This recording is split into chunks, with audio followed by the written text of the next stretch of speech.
বিশ্ব brain tumour দিবস উপলক্ষে সিকে বিড়লা হসপিটালস সিএমআরআইতে একটি বিশেষ সংবাদ সম্মেলন অনুষ্ঠিত হয়, যেখানে ব্রেন টিউমারের চিকিৎসা এবং নিউরোসার্জারির সর্বশেষ অগ্রগতি নিয়ে বিস্তারিত আলোচনা করা হয়। অনুষ্ঠানটি পরিচালনা করেন নিউরোসার্জারি বিভাগের পরিচালক ডাক্তার অমিতাভ চন্দ।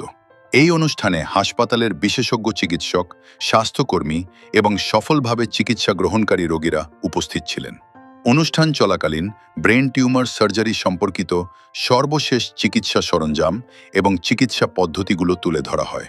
ডাক্তার অমিতাভ চন্দ ব্যাখ্যা করেন যে গত ৩ দশকে নিউরোসার্জারি ক্ষেত্রে অভূতপূর্ব পরিবর্তন এসেছে। নতুন প্রযুক্তি ব্রেন টিউমারের চিকিৎসাকে আগের চেয়ে অনেক বেশি নিরাপদ, নির্ভুল এবং কার্যকর করে তুলেছে। তিনি বলেন যে উন্নত ইমেজিং কৌশল, neuro navigation system, intraoperative monitoring, fluorescence guided surgery এবং অ্যাওয়েক ক্র্যানিওটমির মতো আধুনিক পদ্ধতিগুলো নিউরোসার্জারি ক্ষেত্রে বৈপ্লবিক পরিবর্তন এনেছে। এই কৌশলগুলো সার্জনদের মস্তিষ্কের জটিল অংশেও অত্যন্ত নির্ভুলভাবে অস্ত্রোপচার করতে সক্ষম করে, যা রোগীদের আরোগ্য লাভে সহায়তা করে এবং জটিলতার ঝুঁকি কমায়। সংবাদ সম্মেলনের একটি আবেগঘন দিক ছিল সিএমআরআইতে সফলভাবে ব্রেন টিউমার সার্জারি করানো রোগীদের উপস্থিতি। নিজেদের অভিজ্ঞতা ভাগ করে নিয়ে রোগীরা জানান যে সময়মতো ও নির্ভুল রোগ নির্ণয়, আধুনিক চিকিৎসা পদ্ধতি এবং বিশেষজ্ঞ ডাক্তারদের যত্ন তাদের নতুন জীবন দিয়েছে। তারা বলেন যে চিকিৎসার পর তারা স্বাভাবিক জীবনে ফিরতে পেরেছেন এবং আগের চেয়ে অনেক বেশি আত্মবিশ্বাসী বোধ করছেন। অনেক রকম ক্ষতি হয়ে যেতে পারে যদি সঠিক সময়ে ট্রিটমেন্টটা না হয়। আমরা এখানে দেখেছি অ্যারাউন্ড 30% পেশেন্ট তো সারা বছরে আমরা প্রায় যারা ব্রেন টিউমারের জন্য আসেন, অনেক সময় এটা ধরতে অনেক দেরি হয়ে যায়। এই যে ধরুন হেডেক হচ্ছে, নজিয়া বা একটু ব্লার দেখছে, চলতে গিয়ে একটু অসুবিধা হচ্ছে, এর যে প্রপার গাইডলাইন অ্যান্ড ট্রিটমেন্ট সব জায়গায় এই পরিকাঠামোটা থাকে না। আর সবসময় যে ডক্টর এটাকে অ্যাডভাইসও করে দেন সেটাও হয় না। তো সিএমআরআইতে আমাদের এই পরিকাঠামোর সুযোগ সুবিধে রয়েছে। যদি পেশেন্ট সঠিক সময় এসে এটা দেখেন আর ইনভেস্টিগেশনে যদি এটা ধরা পড়ে, তাহলে ট্রিটমেন্টের মাধ্যমে এটাকে পুরোপুরি সুস্থ করে দেওয়া হয়। আর সেটাই হচ্ছে আমাদের লক্ষ্য, যে সঠিক সময়ে সঠিক মূল্যে সঠিক পরিষেবাটা রোগীদের দেওয়া, আর তাদেরকে যাতে আমরা হাসি মুখে সবাই যাতে হসপিটাল থেকে যেতে পারেন যারা এই প্রবলেমে ভুগছেন। তো CK Birla hospital CMRI almost 56 years old hospital.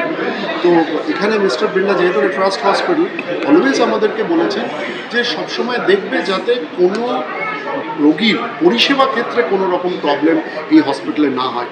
কারণ আমরা তো টাকা বা কোনো রকম জিনিস কমার্শিয়াল এটাকে খুব একটা প্রায়োরিটি এই হসপিটালে দিই না। আমাদের কাছে সঠিক পরিষেবা আর ডাক্তাররা যাতে সঠিকভাবে ট্রিটমেন্ট দেয়। আমাদের সবসময় ডক্টরদের কাছে এটাই বলা থাকে যে আপনারা পয়সা নয়, পয়সা তো আমাদের ফিলান্থ্রপিক ফান্ড আছে, সেটার থেকে করেও ব্যবস্থা করতে পারবো, কিন্তু যেটা অ্যাকচুয়ালি রাইট ট্রিটমেন্ট হবে সেটাই করাবেন।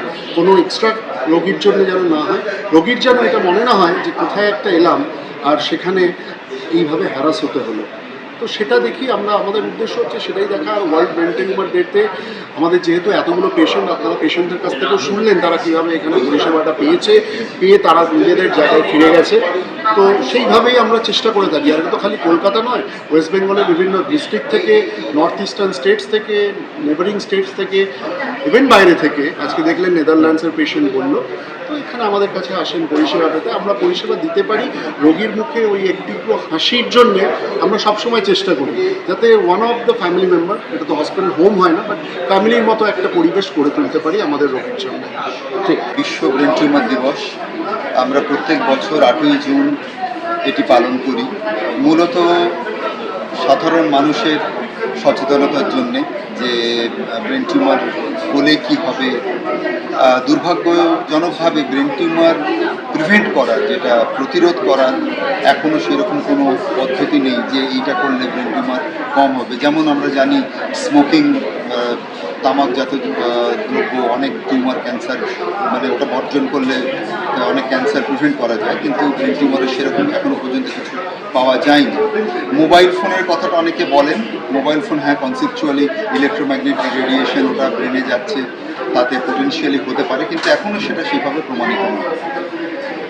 এবার ব্রেন টিউমার যখন রোগ নির্ণয় হলো, কতগুলো উপসর্গ আপনারা অবহেলা করবেন না। যে মাথা ব্যথা দেখুন সকলেরই মাথা ব্যথা হয়, এমন পৃথিবীতে মানুষ কেউ নেই যে কোনোদিন মাথা ব্যথা হয়। তবে সাধারণ মাথা ব্যথা হচ্ছে আমি একটা প্যারাসিটামল খেলাম, কমে গেল ব্যথা। কিন্তু যে ব্যথা কমছে না, কিছুতেই কমছে না, ব্যথা প্রচণ্ড ক্রমাগত বাড়ছে, বমি হচ্ছে সঙ্গে, বিশেষ করে সকালবেলা প্রচণ্ড মাথা ব্যথা হচ্ছে, বমি হচ্ছে, সেই মাথা ব্যথা অবহেলা করা উচিত নয়। মৃগীর মতো খিঁচুনি, বিশেষ করে 30 বছর বয়সের পর যখন প্রথম মৃগীর খিঁচুনি হচ্ছে, চোখে দেখতে সমস্যা হচ্ছে, বা একটা জিনিস দুটো দেখছি, মুখে সার চলে যাচ্ছে, মুখ বেঁকে যাচ্ছে, শুনতে পাচ্ছি কম, হাত পা দুর্বল হয়ে যাচ্ছে বা ব্যালেন্স চলে যাচ্ছে, এগুলো কিন্তু ব্রেন টিউমার হতে পারে। অবিলম্বে কোনো ভালো চিকিৎসকের পরামর্শ নিন। যদি ব্রেন টিউমার রোগ নির্ণয় হয় যে ব্রেন টিউমার আছে, ভয় পাবেন না। ব্রেন টিউমার যদিও অসুখটা হয়, কিন্তু চিকিৎসা করলে ভালো হওয়ার সম্ভাবনা খুব ভালো।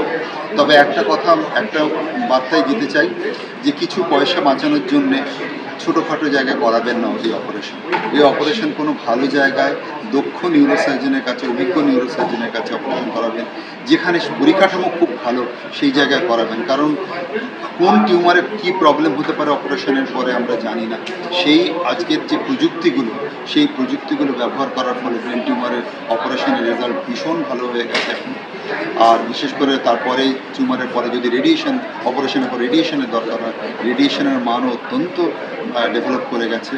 সুতরাং ভয় না পেয়ে ভালো পরামর্শ নিন, সাবধান হন, অবহেলা করবেন না। আপনার নাম